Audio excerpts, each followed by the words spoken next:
Oi, gente! Hoje vamos falar sobre esse grande clássico do terror que é Drácula, do Bram Stoker. Esse foi o livro que nós lemos no Clube de Clássicos durante o mês de outubro. Então, se você ainda não conhece o meu clube de leitura, tem todas as informações aqui na caixa de descrição para você participar das próximas leituras. No mês de novembro, nós vamos ler O Morro dos Ventos Uivantes. Ainda dá tempo de você participar. E também tem o cronograma das leituras do ano que vem também para você ficar de olho. E esse clássico aqui acabou sendo uma grande surpresa. Eu sempre tive boas expectativas para esse livro, porque eu sempre quis ler Drácula. Eu sempre fui muito curiosa por essa história e o livro acabou atingindo as minhas expectativas e hoje eu vou contar para vocês como que é essa história sem spoiler e também como que foi a minha experiência com o livro. Mas antes de começarmos, eu quero saber se você já é inscrito aqui no canal, porque se ainda não é inscrito, se inscreva, curtam o vídeo, também ativem o sininho para receber a notificação dos próximos vídeos. O livro do Drácula é escrito em forma epistolar, ou seja, ele é todo escrito em forma de cartas, diários e também folhetos jornalísticos. E também em algumas partes temos alguns telegramas. Então ele tem uma narrativa bem diferenciada e não é somente com o ponto de vista de um personagem, e sim de vários personagens que encontramos aqui na história. Mas o livro começa com o diário do Jonathan Harker. Ele é um advogado que acaba indo no castelo do Drácula, mesmo depois de vários avisos das pessoas locais dizendo que tinha alguma coisa estranha por lá, não era uma boa ideia ele ir para lá. Mesmo assim ele foi, ele conheceu o Conde Drácula e os avisos, é claro, estavam certos. Coisas estranhas, coisas sombrias acontecem naquele lugar e o Jonathan acaba meio que se tornando um prisioneiro do Conde lá no castelo e presenciando algumas coisas muito estranhas que nós acompanhamos aqui no começo do livro. E depois disso acontecem muitas e muitas outras coisas. Outros personagens são acrescentados na história, inclusive a noiva do Jonathan, que é a Mina. Ela é uma das personagens mais emblemáticas aqui do livro e foi a minha favorita e também de muitas pessoas lá do grupo. Outro personagem muito importante que aparece no livro também é o professor Van Helsing. Ele tem um papel extremamente importante aqui na história, mas eu não vou contar para vocês o que acontece depois disso, porque são coisas muito interessantes de você descobrir ao longo da leitura. Mas eu vou avisando vocês que o livro, mesmo trazendo o título de Drácula, ele é o personagem que menos aparece aqui no livro. Isso acaba decepcionando alguns leitores, porque você espera saber mais coisas dele, você espera saber o que passa na cabeça dele, o que ele tá planejando, o que ele anda fazendo, e tudo acaba sendo uma figura muito misteriosa aqui no livro. O Drácula até hoje é um personagem muito misterioso, que instiga muito esse negócio do mistério mesmo, e eu vi aqui no livro que o propósito do Drácula na história é trazer esse ar de mistério mesmo, de você ficar se perguntando quem é esse cara, o que ele realmente quer, o que ele planeja, e o livro todo é esse grande mistério. Então você não vai encontrar muita figura do Drácula, e sim dos personagens tentando desvendá-lo, dos personagens tentando encontrá-lo. O Drácula é um grande vilão, então o livro se trata de uma história de heróis. Aqui nós temos vários personagens que são colocados como heróis da história, inclusive a Mina também, que é uma grande heroína, e o livro acaba seguindo aquela linha do bem lutando contra o mal, dos heróis lutando contra o vilão. Então é essa a história do Drácula. Apesar do livro ter essa narrativa bem diferente em forma de cartas e diários, eu não senti uma leitura tão cansativa. Algumas pessoas sentiram isso, mas eu tive uma experiência ótima. Eu fiquei imersa na leitura o tempo todo. Eu acho que só o primeiro capítulo que eu achei assim mais descritivo, porque é quando o Jonathan chega na Transilvânia, então tem toda aquela descrição do lugar, de quando ele chega, da viagem dele, então é algo mais descritivo. E depois, gente, eu achei que a leitura fluiu muito bem. A parte do meio do livro foi a minha parte favorita, gente, porque acontece uma coisa que deixa a gente muito tenso durante a leitura, ainda mais porque o autor coloca uma narrativa muito misteriosa, que você quer que tudo seja desvendado de uma vez, que tudo seja contado e colocado as cartas na mesa sobre o que está acontecendo, mas ele segue uma narrativa que vai contando as coisas aos poucos, então isso me prendeu perdeu muito na leitura. Eu tava lendo que parecia que eu não tava respirando durante a leitura, porque eu tava muito empolgada lendo. Eu fiquei assim até de madrugada pra ler toda essa parte do meio que envolve um personagem e até fechar esse arco ali do meio da história, eu não conseguia parar a leitura, e por conta dessa parte do meio, foi que eu descobri que eu já tinha favoritado o livro, que ele já tinha sido um dos meus clássicos favoritos. Eu realmente gostei muito, muito dessa parte do meio. E chegando ali pro final do livro, antes do evento final mesmo, teve uma partezinha que eu achei um pouco enrolada, mas não foi o suficiente para estragar a minha leitura. Esse daqui foi um livro que eu gostei bastante do final.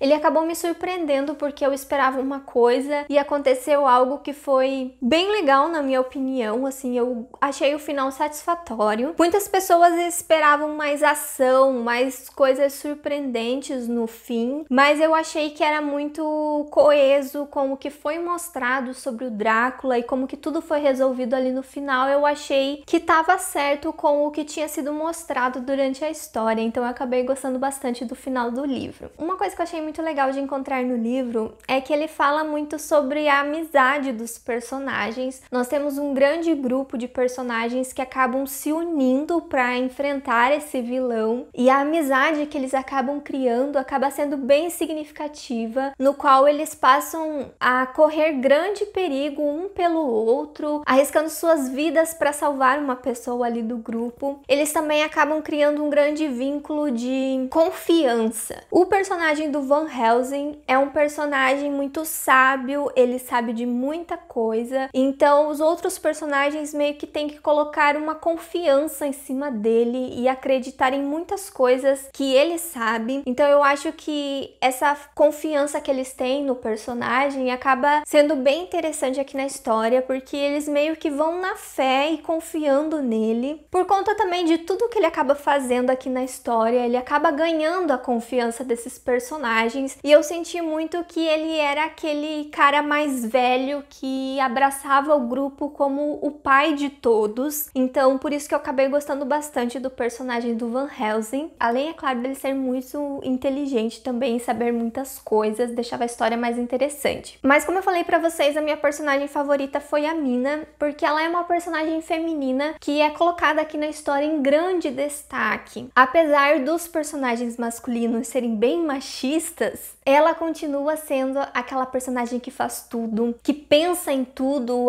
à frente de todos eles, de todos esses homens. E um ponto que eu quero destacar sobre isso, que eu achei bem interessante durante a leitura, é que esse machismo que é bem característico da época, eu senti que vinha dos personagens e não do autor. Isso porque muitas cenas onde isso acontecia dava a impressão que o autor estava satirizando isso, né, da Mina ser uma personagem muito inteligente, uma personagem que faz tudo, e os homens ainda deixando ela de lado e menosprezando um pouco.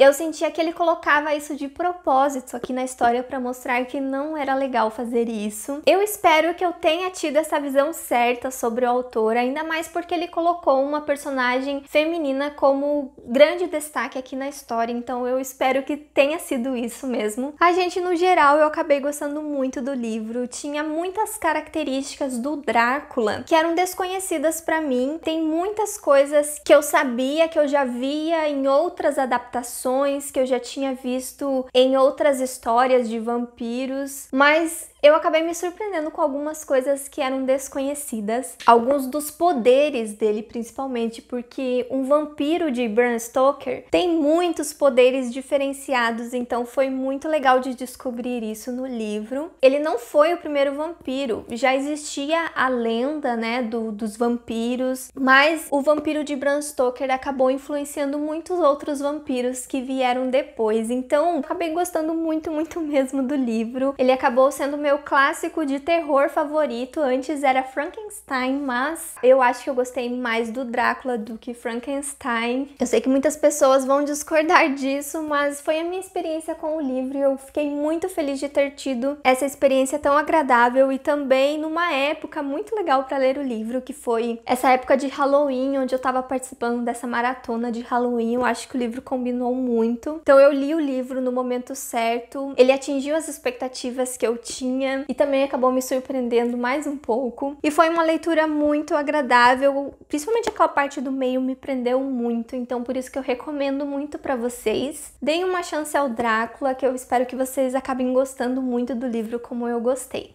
E é isso, gente. Me conte aqui nos comentários se você participou dessa leitura conjunta ou se você já tinha lido Drácula ou ficou com vontade de ler. Aqui do lado vai ter a playlist com os outros livros que eu fiz resenha do Clube de Clássicos para vocês assistirem. E eu vejo vocês no próximo vídeo. Tchau!